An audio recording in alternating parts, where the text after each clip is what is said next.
Boa noite de novo. É duplamente a responsabilidade de vir dar palestra aqui. Na verdade, uma conversa, eu prefiro pensar dessa forma. É duplamente uma cobrança dupla por minha parte. Primeiro, por ser trabalhadora da casa, e a gente tem que dar o exemplo. Como o nosso irmão Geolar sempre fala, aquele que está falando aqui é o que mais precisa ouvir. E segundo, porque o tema que nós vamos abordar aqui hoje, ele é urgente. Nunca antes na nossa história foi tão necessário falar sobre família. Nunca antes na nossa história foi tão necessário falar sobre educação. E nós, como pais, pode ser que agora eu não tenha um filho, mas em outras encarnações provavelmente eu já tive e vou ter ainda, nós precisamos atentar sobre esse assunto. Porque o reflexo da nossa sociedade hoje é o que está acontecendo dentro das nossas casas. Então eu já começo perguntando para vocês, como que está a sociedade hoje? Quando vocês sabem que um filho está na rua, vocês ficam tranquilos? Qual mãe, qual pai não fica com o coração na mão? Então, o que nós estamos fazendo com a educação dos nossos filhos? Eu já começo lendo a questão 582 do Livro dos Espíritos, onde Kardec pergunta assim, aos espíritos que o auxiliavam: pode-se considerar como missão a paternidade? É, sem contestação possível, uma verdadeira missão. É, ao mesmo tempo, grandíssimo dever e que envolve, mais do que pensa o homem, a sua responsabilidade quanto ao futuro. Deus colocou o filho sobre a tutela dos pais, a fim de que estes o dirijam pela senda do bem e lhes facilitou a tarefa, dando àquele uma organização débil e delicada, que o torna propício a todas as impressões. Muitos há, no entanto, que mais cuidam de aprumar as árvores do seu jardim e de fazê-las dar bons frutos em abundância, do que de formar o caráter de seu filho. Se este vier a sucumbir por culpa deles, suportarão os desgostos resultantes dessa queda e partilharão dos sofrimentos do filho na vida futura, por não terem feito o que lhes estava ao alcance para que ele avançasse na estrada do bem. Aí algumas questões anteriores, Kardec também faz essa pergunta assim, é a questão 208. Nenhuma influência exercem os espíritos dos pais sobre os filhos depois do nascimento deles? Ao contrário, bem grande influência exercem. Conforme já dissemos, os espíritos têm que contribuir para o progresso um dos outros. Pois bem, os espíritos dos pais têm por missão desenvolver a dos seus filhos pela educação. Constitui-lhes isso uma tarefa, tornar-se-ão culpados se vierem a falir no seu desempenho. A gente tem duas chamadas de atenção em questões diferentes sobre isso. E por que nós começamos com essas questões? Deixa eu só arrumar aqui. Porque ser pai, ou ser mãe, ou ser responsável por uma criança, aqui eu preciso que a gente amplie a visão, porque a educação dos filhos ela não compete só ao pai ou sobre a mãe. Há centenas de avós e de tios e de tias e de irmãos que são responsáveis pela guarda de uma criança. Ser pai, ser mãe, ser responsável por essa criança é uma tarefa que exige, apesar de toda a dedicação, todo amor, é uma tarefa complexa. Porque guiar uma criança por toda a fase da infância, um adolescente por toda a fase da adolescência, e hoje ainda adultos estão saindo cada vez mais tarde da casa dos pais, até que eles consigam atingir a sua autonomia, é uma tarefa de grandíssima responsabilidade. E então, quando na questão 208, o Kardec nos fala que nós devemos, os espíritos nos falam que nós devemos contribuir para um progresso um dos outros, e os pais têm isso como missão, o que ele quer dizer? Que nós temos que contribuir para o progresso um dos outros e os pais têm isso como missão. O dever dos pais, a missão dos pais é aproximar esse filho de Deus. Porque se o seu dever é encaminhar aquele filho pela senda do bem, pelo caminho do bem, é que ele saia dessa encarnação melhor do que ele chegou. Ou seja, aproximar esse Filho de Deus. É uma tarefa muito grandiosa. Ah, Marina, mas eu não sei se eu assumi isso. Eu acho que eu não tenho essa capacidade. Você tem, irmão. E foi você que escolheu essa prova antes de encarnar. Lá, quando você ainda estava no plano espiritual, quando você estava junto com mentores, espíritos superiores, organizando o seu planejamento reencarnatório, você escolheu sim ser pai. Você escolheu ser mãe. Você escolheu ser responsável por uma criança. E você sabia que isso seria um serviço nobre. Primeiro, porque você deveria aproximar esse Filho de Deus, que é encaminhar ele na senda do bem, no caminho do bem. E segundo, porque a educação recebida dentro de casa, a educação que você está dando para o seu filho, vai refletir em toda a sociedade. O assunto ele é tão urgente que há uma mensagem de André Luiz no livro Os Mensageiros, uma psicografia de Chico Xavier, onde ele conta que lá na colônia Nosso Lar, esse é o livro 2 da coleção no mundo espiritual, né? A vida no mundo espiritual, que é o primeiro é o Nosso Lar e depois vem Os Mensageiros. Ele fala assim: localizam-se enormes pavilhões das escolas maternais, lá no Nosso Lar, reunindo milhares de irmãs que comentam por lá as desventuras da maternidade fracassada, buscando reconstituir energias e caminhos. Ainda ali, temos os centros de preparação à paternidade, onde grandes massas de irmãos examinam o quadro de tarefas perdidas e recordam com lágrimas o passado de indiferença ao dever. Está na página 84 do livro Os Mensageiros. Irmãos, ser pai ou ser mãe é uma tarefa que exige muita renúncia, dedicação, paciência. Tanto que no livro Vinha de Luz, Emmanuel tem um capítulo que ele intitulado Pais, onde ele traz um trecho assim, vai ser o último que eu vou ler, eu prometo. Os pais do mundo, admitidos às Assembleias de Jesus, precisam compreender a complexidade e a grandeza do trabalho que lhe assiste.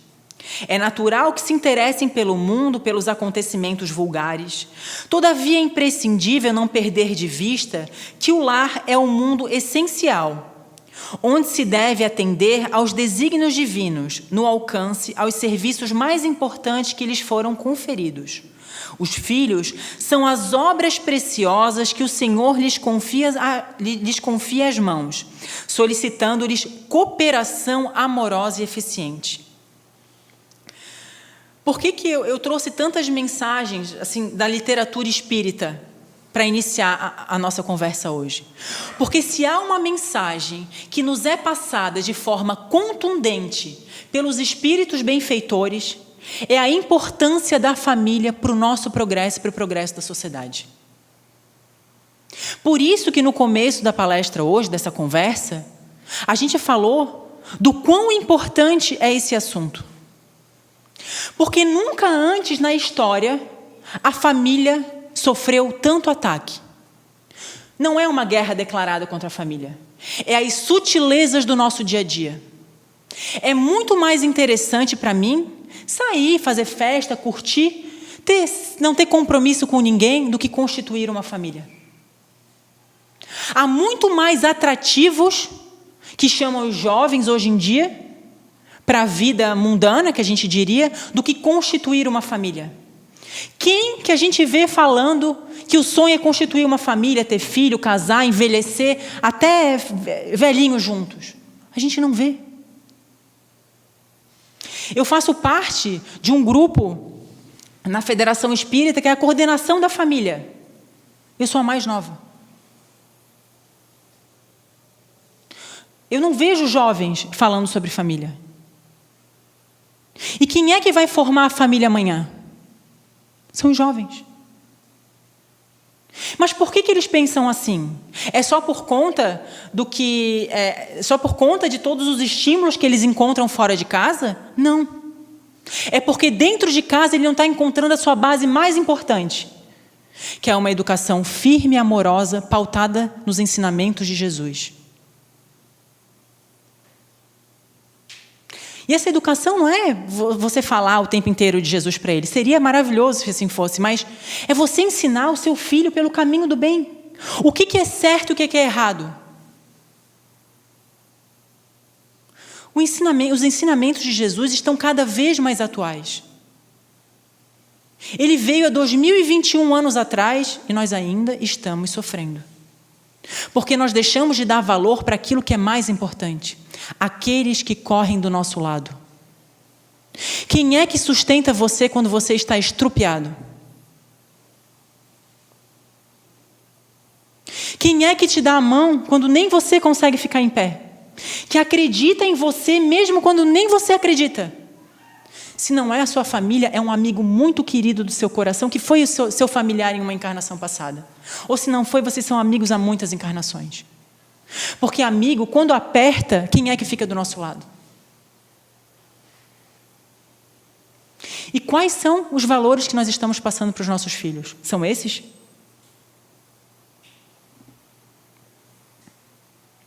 Por isso que a educação que é recebida dentro de casa, ela é tão importante. Porque é ela que vai ser o melhoramento da nossa sociedade. A sociedade de amanhã é formada pelas crianças de hoje. Então, quando nós entendemos essa responsabilidade e nós assumimos a tarefa de ser pai, de ser mãe, de fato ser responsável por uma criança, e fizemos a pergunta, o que eu estou fazendo com a educação do meu filho? Nós paramos para refletir.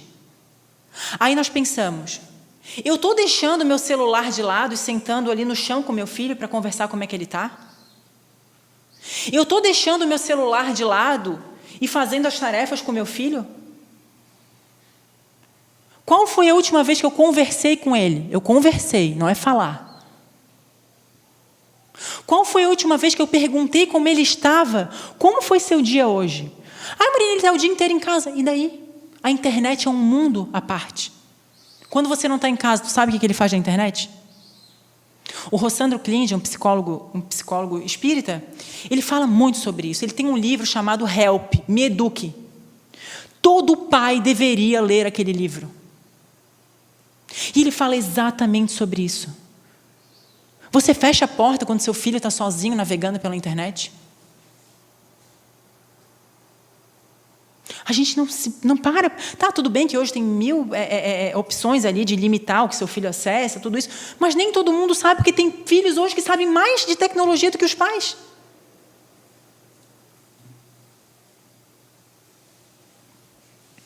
Nós temos que parar de negligenciar e de ser omissos quanto à educação dos nossos filhos. Marina, mas eu pago a escola para quê? Eu já ouvi isso de um pai. A escola não tem o dever de educar seu filho. Ela tem o dever de instruir, de dar conteúdo para ele se formar como um bom cidadão, aliando a instrução que ele recebeu na escola e a educação que ele recebeu dentro de casa, a educação moral que ele recebeu dos pais, que ele recebeu do responsável. A escola não está pecando na sua função. Pode ser que nós estemos escolas com condições precárias, mas esse não seria o caso. Aonde é que está pecando?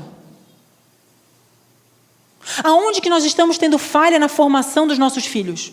Dentro de casa. Hoje, uma das maiores queixas... E, gente, não é porque os jovens e as crianças não deixam. Tudo bem que hoje a educação ela é muito diferente se comparada antigamente. Antigamente, nós não tínhamos nenhuma voz ativa praticamente dentro de casa. Hoje as crianças já têm mais uma voz ativa. Né? Claro que isso tem que ter limites. Mas, hoje, uma das maiores queixas das crianças e jovens e adolescentes aos orientadores educacionais, aos psicopedagogos, aos psicólogos... os meus pais não me escutam. Eles não me dão atenção.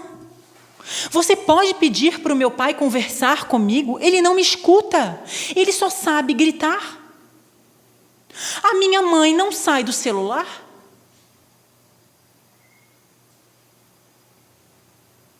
Sobre essa negligência, toma uma água porque Sobre essa negligência, tem um trecho, na verdade tem um item, o item 21 do Código Penal da Vida Futura, que está no livro Céu e Inferno, onde é nos dito assim: a responsabilidade das faltas é toda pessoal. Ninguém sofre por erros alheios. Se eu fiz uma coisa, a responsabilidade é toda minha. Salvo se a eles deu origem, quer provocando-os pelo exemplo, quer não os impedindo quando poderia fazê-lo. Se nós trazermos essa questão para o nosso tema, os pais, eles não são responsáveis pelos erros dos filhos. Ok. Salvo que tenham induzidos esse filho ao erro, ou através do seu mau exemplo, enfim, por ser negligente, ou por sua omissão, deixar de agir quando deveria agir. De ser firme quando deveria ser. De dizer não quando deveria dizer não. De dizer sim quando deveria dizer sim. E aqui a firmeza, não confunda com ser rude, mas com ter postura de pai. É preferível que você seja pai do seu filho do que ser amigo. Eu assisti uma palestra do Rossand, se eu não me engano, acho que não é palestra, nesse livro Help, Me Eduque, acho que eu estou fazendo confusão, onde ele conta uma história assim, que quando ele queria, porque queria ir, ele mora no Nordeste, ele queria porque queria ir para um trio elétrico no carnaval, mas só que ele era novinho, ele não podia. Então ele ganhou o abadá do vô dele, ele estava radiante, que com 16 ou 15 anos ele ia para o tal do abadá, lá, para a tal da festa da camiseta. A mãe dele falou, não. Como assim não? Não, você não vai. Não, mas eu vou. Não, você não vai. Ah, porque não sei o quê, porque eu acho que por cargas d'água, se alguém sabe da história, me corrige. Ah, que ele falou, eu te odeio. Acho que ele falou alguma coisa assim. A mãe dele falou assim, eu não quero que... eu não te amo. Ele falou uma coisa assim, eu não quero que você me ame, eu quero que você me respeite. Ele nunca mais esqueceu essa lição. Não é que não é para você ser amigo do seu filho, mas amigo ele tem um monte. Ele precisa do seu apoio firme, ele quer segurança, ele quer que a segurança venha de você.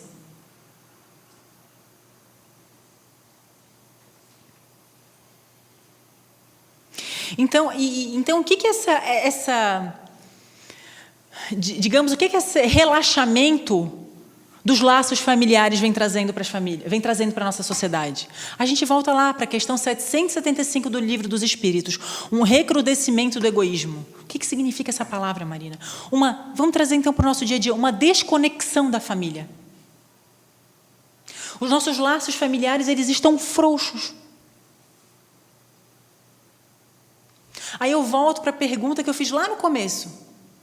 Se a sociedade é reflexo da família, como que está a sociedade hoje? Como que então estão nossas famílias? Por isso que eu falei lá no começo que esse tema é importante. A gente precisa refletir sobre isso. Porque é dentro da nossa casa que nós vamos encontrar o ponto de mudança. Não precisa ninguém levantar a mão, mas quantas pessoas têm criança pequena aqui? Ou então que ainda não completou a maioridade civil, 18 anos, que também não muda muita coisa. Quantos pais saem de manhã preocupados com um monte de coisa para fazer? E ainda deixam os filhos em casa, preocupado com os filhos, sem nem conseguir dar conta ainda da sua vida, com 1000 atribulações externas, porque a gente está vivendo com 1000, por mais que a gente meio que esteja vivendo ainda um pouco em home office, algumas pessoas sim ou não, mas nunca a gente teve tanta cobrança externa, seja de amigos, de familiares que precisam conversar, de demandas do trabalho, demandas nossas. E nós temos os nossos filhos, que não podem ser negligenciados. Porque passa muito rápido. Justamente por isso que a educação dos filhos não é só uma missão, ela é um dever. Uma das mais importantes tarefas reservadas aos pais. E por isso que essa educação, ela exige valores cristãos. Ela exige que essa educação seja pautada nas condutas de Jesus. Seja pautada na educação que Jesus nos trouxe. Porque aquela sim foi uma educação de verdade.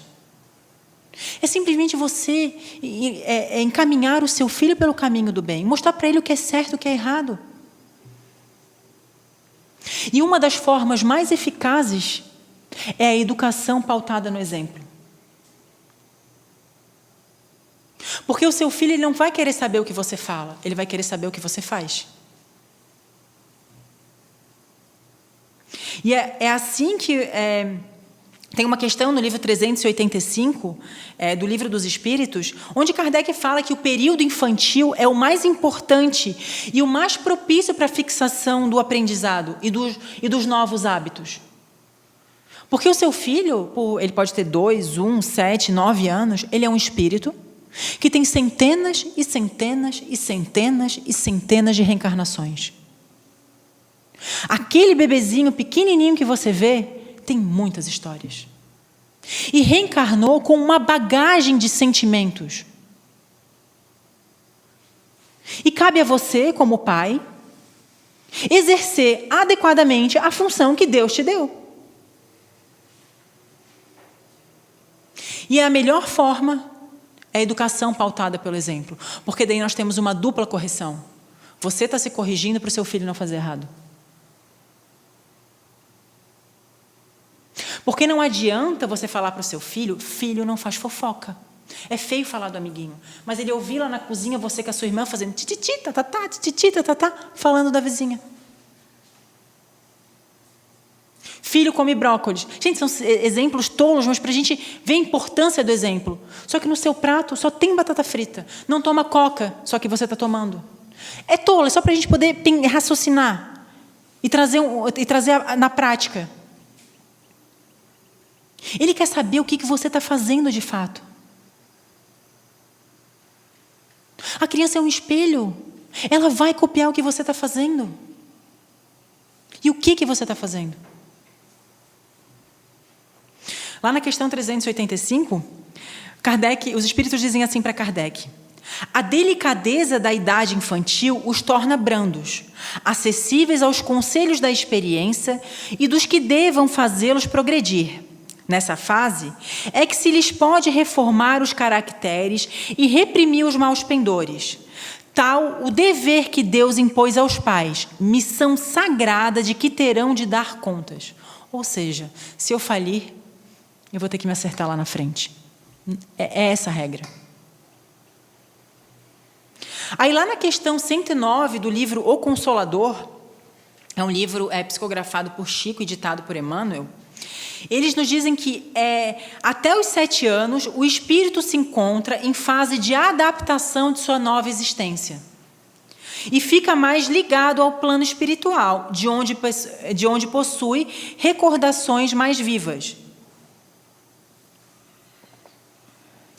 Por isso que nessa fase, até os 7 anos, ali aproximadamente, é o período mais importante para que os pais ou responsáveis pelaquela criança consigam inserir novos hábitos naquele espírito. Como assim inserir novos hábitos, Marinas? É porque ele é um espírito que tem centenas e centenas de encarnações e trouxe hábitos não tão saudáveis de encarnações passadas. E cabe a você podar essas arestas. Incentivar aquilo que lhe acerta, tratar de forma positiva, mas aparar as arestas de condutas não compatíveis com a moral cristã. E nós percebemos isso. Eu já contei aqui uma vez um exemplo que eu recebi do meu pai e da minha mãe. Eu fui brincar na casa da minha tia, eu era pequena, eu devia ter uns 8, 9 anos, mas eu nunca esqueço dessa história. E eu peguei uma pulseira da minha tia que estava do lado do computador, porque só ela tinha computador naquela época, ela queria internet de escada ainda, sabe? Aí a gente ia lá para jogar Doom na época, não um joguinho que tinha lá. Não. E aí os primos iam para lá e eu vi uma correntinha ali, e eu não sei porque eu peguei e botei no bolso. Gente, eu não fiz nada, eu simplesmente peguei e guardei aquela pulseirinha em casa. Só que era uma pulseira de ouro da minha tia.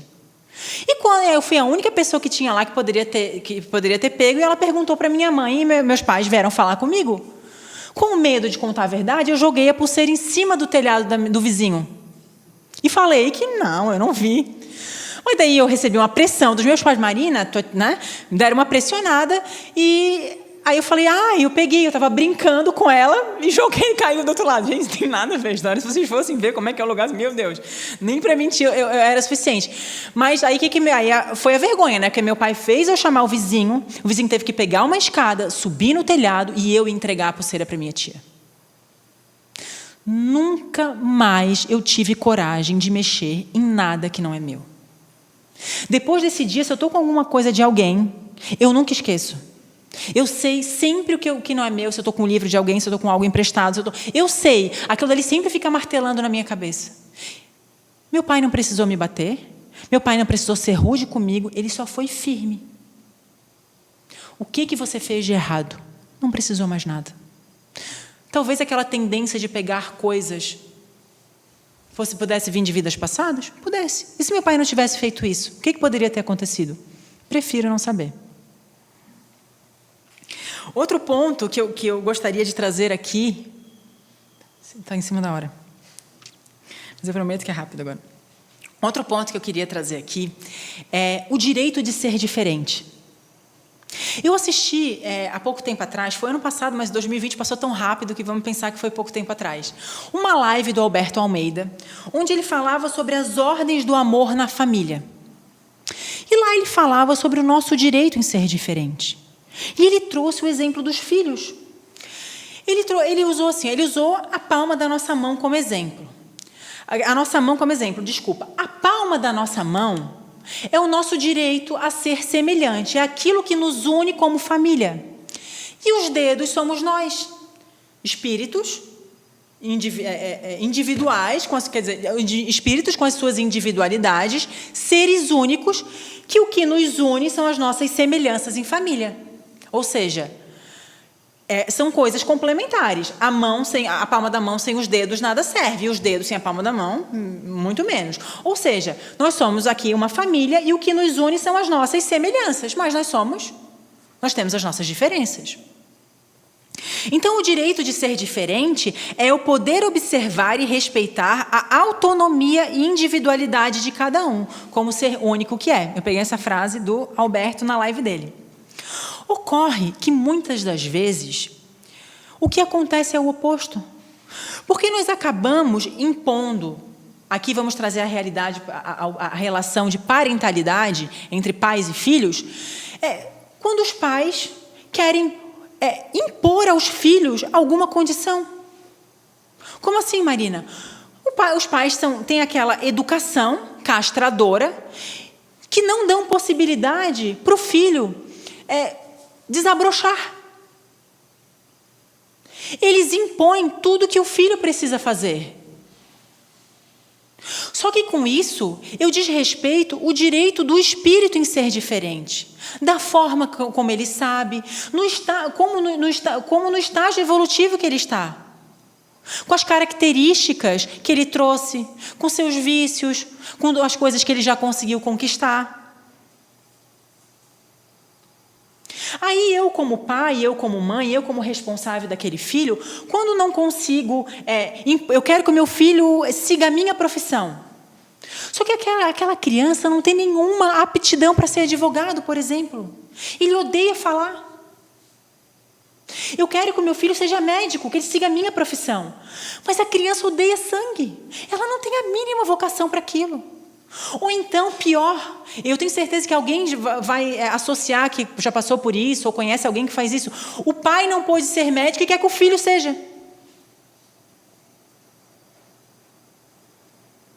Cria uma expectativa em cima daquele adolescente, daquela criança, daquele jovem, e acaba se frustrando quando aquela pessoa não atingiu a sua expectativa. Aí causa um desequilíbrio na família, porque fica magoado. Criou uma expectativa que a pessoa fosse seguir algo que ele queria, e quando não consegue, fica triste. Ou quando consegue, torna a vida do filho infeliz. Na faculdade de Direito, eu nunca esqueço, eu fui fazer uma prova, eu estava estudando para a OAB, na época da faculdade, e eu entrei na biblioteca e tinha uma menina chorando, da minha sala. Eu falei, fulano, o que aconteceu? Tu precisa de alguma coisa lá com aquele monte de livro, né? Porque no Direito é aquela montoeira daqueles livros. O que foi? Não sei o que. Eu não aguento mais. Aí Eu fiquei sem entender nada, né? Porque ela desabafou ali comigo. Que isso sempre acontece, né? Enfim. Eu não aguento mais. Deus, assim, o que tu não aguenta? Eu não queria estar aqui. Aí eu fiquei olhando para ela sem saber o que falar. Aí ela começou a chorar, eu não queria estar fazendo direito, eu não queria estar fazendo nada disso. Aí ela me contou que o pai dela, o sonho do pai dela era juiz e queria que ela fosse juíza. Queria que ela seguisse a carreira, pelo menos no direito. Aí estava lá a menina triste, também não cheguei a perguntar para ela, que eu fiquei tão chocada, eu pensei, graças a Deus meus pais são diferentes. Tudo que eu quis fazer, eles me apoiaram. Biologia, aquele negócio que entra dentro de vulcão, sabe? Mas tudo que eu quis, eles me apoiaram. Marina, mas quando que a gente faz isso? Quando que a gente tem essa educação castradora? Quando nós obrigamos o nosso filho a ter um comportamento que ele não gosta? Quando antes de ele nascer nós escolhemos o time de futebol que ele vai torcer, a roupa que ele vai vestir, a comida que ele vai comer, as músicas que ele vai ouvir, a profissão que ele vai seguir, interferimos no relacionamento dele? Só que os pais esquecem que ele é um espírito diferente, é único, tem os seus gostos, tem as suas preferências e traz centenas e centenas de histórias na sua bagagem. E toda vez que nós agimos dessa forma, nós violamos o direito mais sagrado do espírito, que é ser como ele sabe, da maneira como ele sabe, da forma como ele conseguiu chegar até aqui, nesse estágio evolutivo que ele está.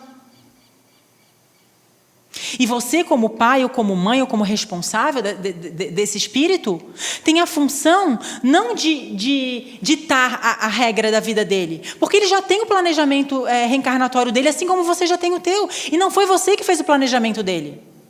Pode ser que até você tenha participado, né? Vai saber tantas nuances que a gente poderia dizer, mas com certeza não é você ditar a regra do jogo para ele. A sua missão e dever como pai é instruir ele pelo caminho do bem. Ponto.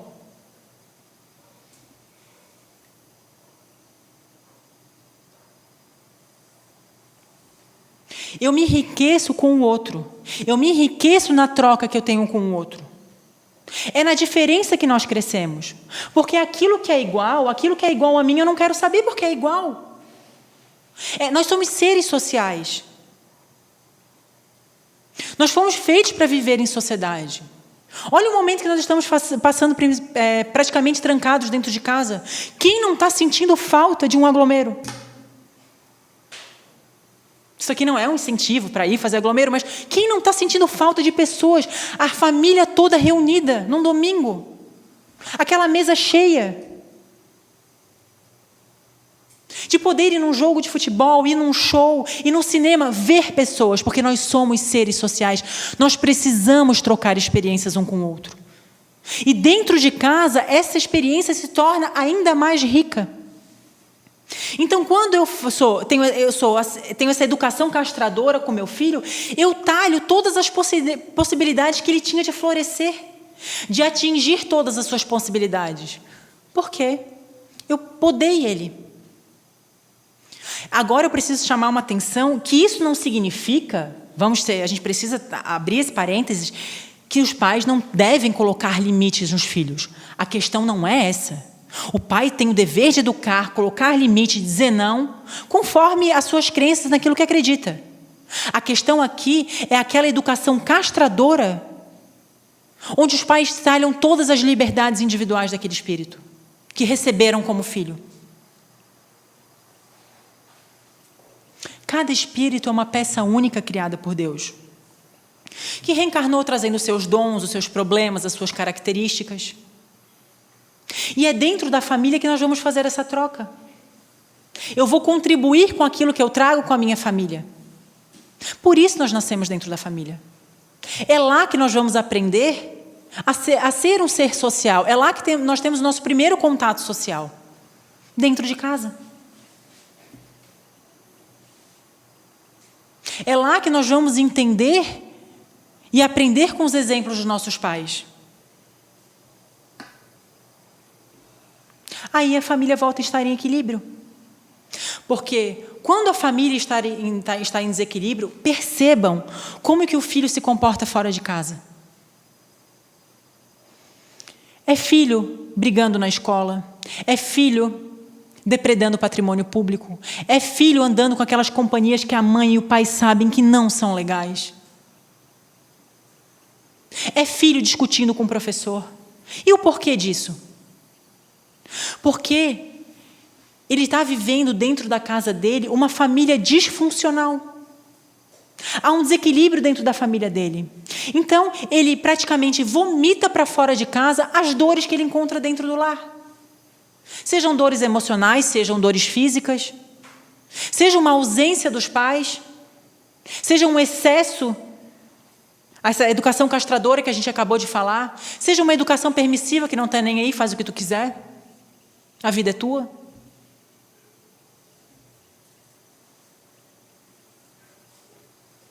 Hoje as nossas famílias vivem uma escassez do afeto e um excesso de bens.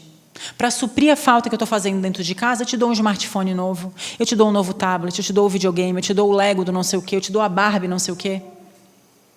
Só que a criança não quer saber disso. Ela não troca um presente pelo carinho do pai. Ela não troca um presente pela mãe colocar ela na cama e rezar à noite antes de dormir. É isso que eles levam. O brinquedo eles esquecem. Então, só quando nós passarmos a olhar para os nossos filhos como espíritos imortais, que assim como nós, possuem as suas histórias, trazem as suas bagagens de outras encarnações, e que dependem da nossa educação para se tornarem cidadãos conscientes, é que nós vamos ter de verdade uma renovação na nossa sociedade. E essa renovação ela começa dentro de casa, através de uma educação firme, amorosa, mas onde impera o afeto, o carinho, o respeito e principalmente o diálogo, que é fundamental dentro das nossas famílias. Obrigada, boa noite.